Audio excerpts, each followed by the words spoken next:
Hi students, in last class we learned about the drift velocity and now we move on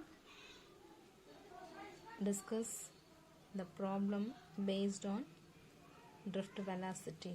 Okay, so the example 2.2, if an electric field of magnitude is 570 Newton per coulomb is applied in the copper wire, find the acceleration experienced by the electron. So இதனுடைய இப்போ என்ன question கேட்டிருக்காங்க அப்படின்னா, if an electric field magnitude of 570 Newton per coulomb, so electric field ஓட value எவ்வளோனா 570 Newton per coulomb is applied in the copper wire, find the acceleration. So electric field கொடுத்திருக்காங்க, எதோட electric field அப்படின்னு சொன்னா copper wire. ஓகேங்களா, so E is equal to 570 Newton per coulomb. ஓகேங்களா, then அப்போ charge of electron என்ன அப்படின்னு பார்த்தீங்கன்னா, ஏன்னா experience by an electron அப்படிங்கிறதுனால E is equal to 1.6 into 10 power minus 19 coulomb. okay right, அப்போ electron உடைய mass என்னன்னு எழுதிக்கோங்க. M is equal to 9.11 into 10 power minus 31 kilogram.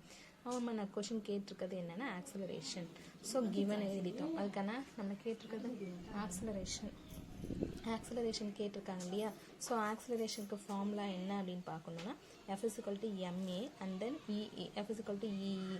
இந்த drift velocityல நம்ம பார்த்தோம், ஞாபகம் இருக்குங்களா. F is equal to ma and F is equal to electric field கானது EE. So left hand side ரெண்டும் ஈக்குவல் அப்படின்றது, ரைட் ஹேண்ட் சைடு ஈக்குவல் அப்படின்னு சொல்லும்போது இந்த ஃபார்முலா நமக்கு வரும். அதுலேருந்து acceleration A is equal to EE by M. So ஈயோட வேல்யூ நமக்கு கொடுத்துருக்காங்க, அதை இங்கே சப்ஸ்டியூட் பண்ணிக்கோங்க. அண்ட் தென் சார்ஜ் ஆஃப் எலக்ட்ரானும் கண்டுபிடிச்சி வச்சுருக்கோம், அதனுடைய வேல்யூ சப்ஸ்டியூட் பண்ணிவிட்டு மாஸோட வேல்யூ சப்ஸ்டியூட் பண்ணிவிடுங்க. minus 19 10 power minus 31, minus 31 மேலே போச்சுன்னா plus 31. So 570 into 1.6 divided by 9.11. So இது எல்லாத்தையும் மல்டிப்ளை அண்ட் டிவைட் பண்ணி ஆன்சர் எடுத்தோம்னா 1.001 into 10 power 14 metre per second square. ஏன்னா மீட்டர் பர் செகண்ட் ஸ்கொயர் ஆக்சிலரேஷனுடைய யூனிட் வந்து metre per second square. So அதை தான் நம்ம கொடுத்துருக்கோம். ஓகேங்களா, next we move on microscopic model of current. So microscopic model of current எப்படி நம்ம வந்து, அதாவது ஒரு கரண்ட்டோட value and then current density, இதை பற்றி நம்ம இந்த டாப்பிக்கில் டிஸ்கஸ் பண்ண போகிறோம். ஸோ அதை எப்படி நம்ம கண்டுபிடிக்கிறது அப்படின்னு பார்த்தோம்னா, ஒரு கன்சிடர் ஏ கண்டக்டர். ஸோ நம்ம இப்போ என்ன பண்ண போகிறோம் அப்படின்னு சொன்னால், consider a conductor with area of cross section A and an electric field E.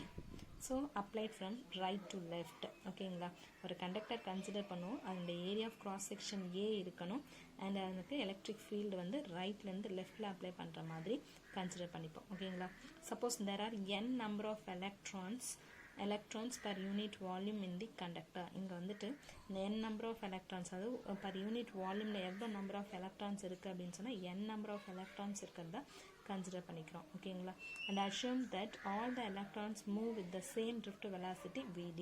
எல்லா எலக்ட்ரான்ஸும் எந்த டைரக்ஷனில் மூவ் ஆகுது அப்படின்னு சொன்னால் move with the same drift velocity Vd. ஓகேங்களா, consider a conductor with the area of cross section A with applied an electric field E from right to left of the conductor. Suppose there are n number of electrons per unit volume in the conductor and assume that all the electrons are move with the same velocity, drift velocity Vd. ஓகேங்களா, so the drift velocity of the electrons என்னன்னா Vd, right. அப்போ ஒரு டிஸ்டன்ஸ்குள்ளார dxங்கிற டிஸ்டன்ஸ்குள்ளார dtங்கிற டைமில் எவ்வளோ number of electrons move ஆகும், அப்போ அதோட drift velocity என்ன அப்படிங்கிறத நம்ம கண்டுபிடிக்கணும். ஓகேங்களா, ஸோ இப்போ the electrons move through a distance, dx within a small interval of time dt. ஓகேங்களா, ஸோ இப்போ drift velocity ஃபார்முலா என்னன்னா distance per time. So distance வந்து எவ்வளோ டிஸ்டன்ஸ்லனா dxங்கிற டிஸ்டன்ஸில், டைம் எவ்வளோனா dt டைமில். So drift velocity is equal to distance per time. So Vd is equal to dx by dt. இதுலேருந்து dx நம்ம கண்டுபிடிக்கிறோம் அப்படின்னு சொன்னால் dx is equal to Vd into dt. ஓகேங்களா, ஸோ இதில் ஏங்கிறது என்னென்னா area of cross section of the conductor and the electrons available in the volume of length வந்து டிஎக்ஸ். ஓகேங்களா? ஸோ இதுலேருந்து நம்ம இப்போ என்ன கண்டுபிடிக்க போகிறோம் அப்படின்னு சொன்னால் நம்ம கண்டுபிடிக்க போகிறது வந்து டிஎக்ஸ் வச்சு நம்ம நம்பர் ஆஃப் எலக்ட்ரான்ஸ் எவ்வளோ இருக்குங்கிறத நம்ம கண்டுபிடிக்க போகிறோம். ஓகேங்களா? So the number of electrons available in the volume of length dx equal to volume into number per unit volume. So number of electrons per unit volume. Actually இங்க என்ன எழுதிக்கணும் நம்ம அப்படின்னா number of electrons per unit volume. ஓகேங்களா? So ஏங்கிற area of cross செக்ஷனில் இருக்கக்கூடியது அதாவது பர் யூனிட் வால்யூமில் எவ்வளோ நம்பர் ஆஃப் எலக்ட்ரான்ஸ் இருக்குன்னா n நம்பர் ஆஃப் எலக்ட்ரான்ஸ் இருக்குது. அப்போது இந்த ஏரியா ஆஃப் கிராஸ் செக்ஷன் இருக்கக்கூடிய கண்டக்டரில் எவ்வளோ நம்பர் ஆஃப் எலக்ட்ரான்ஸ் இருக்குங்கிறத கண்டுபிடிக்கணும். ஓகேங்களா? அதுக்கு ஏரியாவும் and then number of electrons per unit volume நமக்கு தெரிஞ்சா போதும். ஸோ ஏரியா இருக்கு அண்ட் தென் வால்யூம் நம்ம கண்டுபிடிக்கணும். So volume is equal to area into length. So area into length into number of electrons per unit volume. So இப்போ நம்ம இதனுடைய area தெரியும், ட்ரிஃப்ட் வெலாசிட்டி தெரியும். ட்ரிஃப்ட் வெலாசிட்டிலேருந்து டிஸ்டன்ஸை கண்டுபிடிச்சி வச்சிட்டோம். the total number of electrons in the conductor எவ்வளோ இருக்குங்கிறது நமக்கு தெரியாது. So the total number of electrons in the conductor நம்ம எப்படி கண்டுபிடிக்க முடியும்னா volume into number of electrons per unit volume. வால்யூம்ங்கிறது இந்த கண்டக்டருடைய ஏரியாவையும் இதனுடைய லென்த்தையும் மல்டிப்ளை பண்ண வால்யூம் கிடைச்சிடும் இன்ட்டு நம்பர் ஆஃப் எலக்ட்ரான்ஸ் வந்து என்னங்கிறது நமக்கு தெரியும். ஓகேங்களா? ரைட்.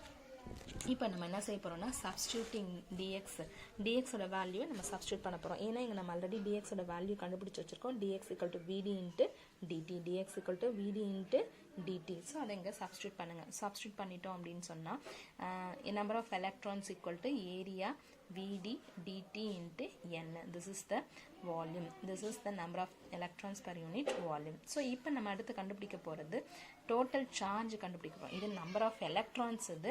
இங்கே நம்ம கண்டுபிடிக்கிறது total charge in volume element dq. total charge dq எவ்வளோ இருக்குன்னு நம்ம இப்போ கண்டுபிடிக்க போகிறோம். ஸோ total charge வேணும்னா அதாவது இந்த கண்டக்டர் ஃபுல்லாக இருக்கக்கூடிய சார்ஜ் வந்து எவ்வளோ இருக்குன்னு கண்டுபிடிக்கணும். அதுக்கு charge into number of electrons in the volume element. Charge into number of electrons in the volume element. Charge dq is equal to total charge dq is equal to charge வந்து electron e. Number of electrons in the volume element is equal to avd dt into n. avd dt into n. So dq is equal to charge e, number of electrons in the volume element ரெண்டுமே நமக்கு தெரிஞ்சிச்சு. So இப்போ நம்ம என்ன இந்த topic என்ன இதில் microscopic model of current. So charge கண்டுபிடிச்சி வச்சுட்டோம்.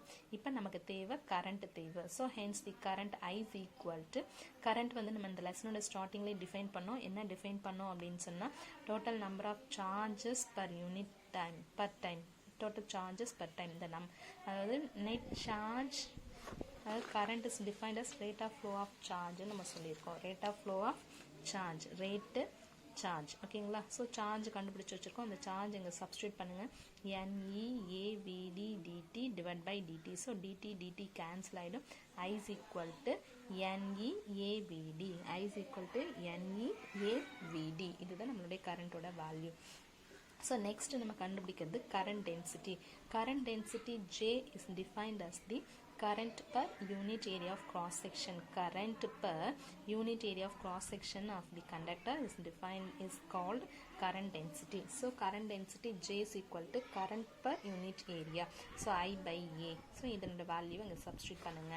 current I is equal to NEAVD by A. So அப்போ AA கேன்சல் ஆகிடும். AA கேன்சல் ஆகிடுச்சு அப்படின்னு சொன்னால் J is equal to NEVD நமக்கு கிடைக்கும். ஸோ கரண்ட் டென்சிட்டியோடைய SI யூனிட் என்ன அப்படின்னு பார்த்தீங்க அப்படின்னு சொன்னால் கரண்ட்டோடைய யூனிட் வந்து ஆம்பியர், ஏரியாவுடைய யூனிட் வந்து மீட்டர் ஸ்கொயர்.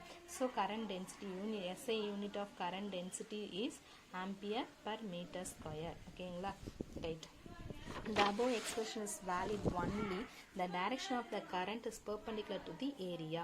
So இந்த expression வந்து நம்ம எதுக்கு மட்டும் valid அப்படின்னு சொன்னா this expression is valid only when the direction of current is perpendicular to the area. அதாவது ஏரியாவுக்கு current வந்து perpendicular இருந்தா மட்டும்தான் இந்த ஈக்குவேஷனை நம்மளால யூஸ் பண்ண முடியும்.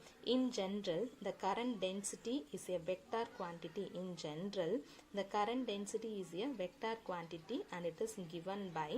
ஸோ இது வெக்டாரில் நம்ம போய் ஏன்னா இங்கே ட்ரிஃப்ட் வெலாசிட்டி இருக்குது. வெலாசிட்டிங்கிறது ஆக்சுவலி பார்த்தீங்கன்னா வெக்டார் குவான்டிட்டிங்கிறதுனால ஸோ கரண்ட் டென்சிட்டியும் நமக்கு என்னவா ஆகிடும்னா வெக்டார் குவான்டிட்டி ஆகிடும். So J vector is equal to NEVD vector. So here substituting the VD value நம்ம substitute பண்ண போகிறோம். ஸோ VDயோட வேல்யூ என்னன்னா drift velocity is equal to minus of E tau by M into capital E, அதாவது electric field.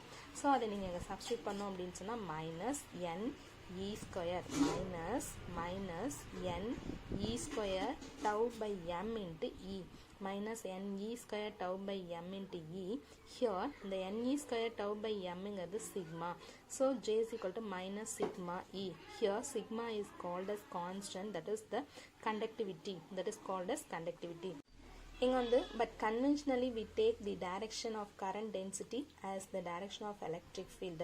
So நம்ம என்ன எடுத்துக்கிறோம்னா direction of current density வந்து electric field ஓட direction-ஆ எடுத்துக்கிறதுனால இந்த negative sign வந்து நம்ம என்ன பண்ணிடலாம் neglect பண்ணிடலாம். ஸோ அதாவது conventionally we take the direction of current density as the direction of electric field.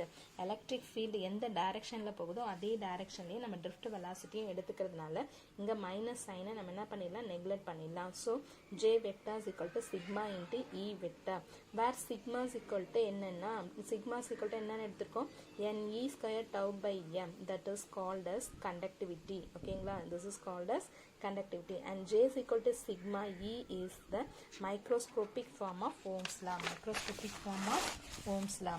So conductivity நம்ம என்ன எடுத்துருக்கோம் அப்படின்னா conductivity sigma is equal to NE square tau by M. This is called conductivity. Inverse of conductivity is called as resistivity. So that resistivity rho is equal to 1 by sigma, inverse of conductivity. So rho is equal to 1 by sigma M divided by NE square tau. This is the inverse of resistivity. ஓகேங்களா. So next sum என்ன அப்படின்னு சொன்னால் next வந்து நம்ம some என்னன்னு பார்ப்போம். அது based on the drift velocity and then current density.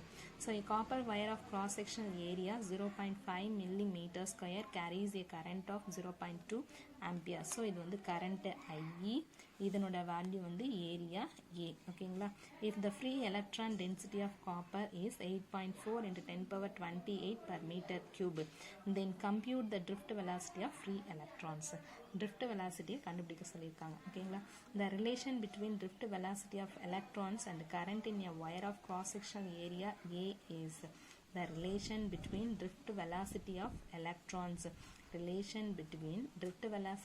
electrons and current in a wire of cross sectional area A is VD is equal to நம்ம ஏற்கனவே இது படிச்சிருக்கோம் I is equal to NEAVD நம்ம படிச்சிருக்கோம். அதுலேருந்து VD is equal to I divided by NEA. ஐயோட value 0.2 divided by N-ஓட value வந்து 8.4 into 10 power 28, E-ஓட value 1.6 into 10 power minus 19 into A-ஓட வேல்யூ வந்து 0.5 millimeter square. ஸோ மில்லிமீட்டரை மீட்டராக மாற்றணும் அப்படின்னு சொன்னால் 10 power minus 3ஆல் மல்டிப்ளை பண்ணணும். மீட்டர் ஸ்கொயர் அப்படிங்கிறதுனால என்ன ஆகும்னா 10 power minus 3 ஸ்கொயர் ஆகும். ஸோ 10 power minus 3 ஸ்கொயருங்க என்னன்னு கிடைக்கும் 10 power minus 6. ஓகேங்களா. ஸோ இதை சிம்பிளிஃபை பண்ண நான் ஆன்சர் எடுத்தோம் அப்படின்னா VD is equal to 0.03 into 10 power minus 3 metre per second. ஓகேங்களா. ட்ரிஃப்ட் வெலாசிட்டி ஃபைண்ட் அவுட் பண்ணிட்டோம். ஓகே, இப்போ இந்த சம் இந்த மாதிரியான சம் வந்து அடிக்கடி ரிப்பீட்டடாக கேட்டுட்ருப்பாங்க 2.3யும் 2.2வும். ஓகேங்களா. ரைட். அதனால் இந்த சம் வந்து தெளிவாக பார்த்துக்கோங்க. ரெண்டு சம்மையும் கொஷின்ஸ் வந்து மைக்ரோஸ்கோபிக் மாடல் ஆஃப் கரண்ட் வந்து கேட்குற கொஷின்ஸ், அதனால் கொஞ்சம் நல்லா படிச்சுக்கோங்க. இதில் ட்ரிஃப்ட் வெலாசிட்டியோட formula, mobility and then current density இதெல்லாம் ரிப்பீட்டடாக கேட்டுட்ருக்கக்கூடிய கொஷின்ஸ். ஓகேங்களா. Thank you students. ரெகுலராக டெஸ்ட் எழுதுங்க, கிளாஸ் ஒர்க்ஸ் மெயின்டைன் பண்ணுங்கள், ப்ராப்ளம் நோட்டில் தனியாக போட்டு வைங்க. தேங்க்யூ.